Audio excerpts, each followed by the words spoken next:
സംസ്ഥാന കമ്മിറ്റിയിൽ ഉൾപ്പെടുത്താത്തതിനെ തുടർന്ന് പാർട്ടി നേതൃത്വത്തെ പരസ്യമായി വിമർശിച്ച പത്മകുമാറിനെതിരെ ഒരു നടപടി ഉണ്ടാകുമെന്ന് ഏതാണ്ട് ഉറപ്പാവുന്നു. പത്മകുമാറിന്റേത് സംഘടനാപരമായി തെറ്റായ നടപടിയാണെന്നും പാർട്ടി കാര്യം പരിശോധിക്കുമെന്നും സംസ്ഥാന സെക്രട്ടറി എം വി ഗോവിന്ദൻ പറഞ്ഞു.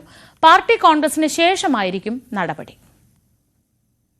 സംസ്ഥാന സമിതിയിൽ തന്നെ ഉൾപ്പെടുത്താത്തതും മന്ത്രി വീണ ജോർജിനെ പ്രത്യേക ക്ഷണിതാവാക്കിയതുമായിരുന്നു പത്മകുമാറിനെ ചൊടിപ്പിച്ചത്. 52 വർഷത്തെ തന്റെ പാർട്ടി പാരമ്പര്യവും 9 വർഷത്തെ വീണ ജോർജിന്റെ പാർട്ടി ബന്ധവും താരതമ്യം ചെയ്തായിരുന്നു നേതൃത്വത്തിനെതിരെ പത്മകുമാർ ആഞ്ഞടിച്ചത്. ആദ്യ ദിവസങ്ങളിലെ പ്രതികരണം പിന്നീട് മയപ്പെടുത്തിയ പത്മകുമാർ ചെയ്ത തെറ്റിന് ശിക്ഷയനുഭവിക്കാൻ തയ്യാറാണ് എന്നും പറഞ്ഞിരുന്നു. എന്നാൽ സംഘടനാപരമായി ഗുരുതരമായ വീഴ്ചയാണ് മുതിർന്ന നേതാവ് കൂടിയായ പത്മകുമാറിന്റെ ഭാഗത്തു നിന്നുണ്ടായത് എന്ന വിലയിരുത്തലിലാണ് CPIM. അതുകൊണ്ട് തന്നെ നടപടിയുണ്ടാകുമെന്ന് തീർത്തു പറയുകയാണ് സംസ്ഥാന സെക്രട്ടറി. പാർട്ടിക്കകത്തും സംഘടനക്കകത്തും പറയേണ്ട കാര്യങ്ങൾ പരസ്യമായിട്ട് പറഞ്ഞു എന്നുള്ളത് പാർട്ടിക്കകത്ത് സംഘടനാപരമായ തെറ്റായ നിലപാടാണ്.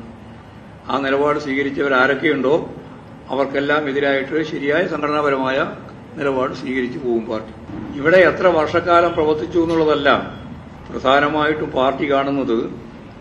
പഴയ നേതാക്കളും വേണം, പുതിയ നേതാക്കളും അല്ലെങ്കിൽ സഖാക്കളും ചേർന്നിട്ടുള്ള ഒരു കൂട്ടായ നേതൃത്വമാണ് പാർട്ടി ഉദ്ദേശിക്കുന്നത്.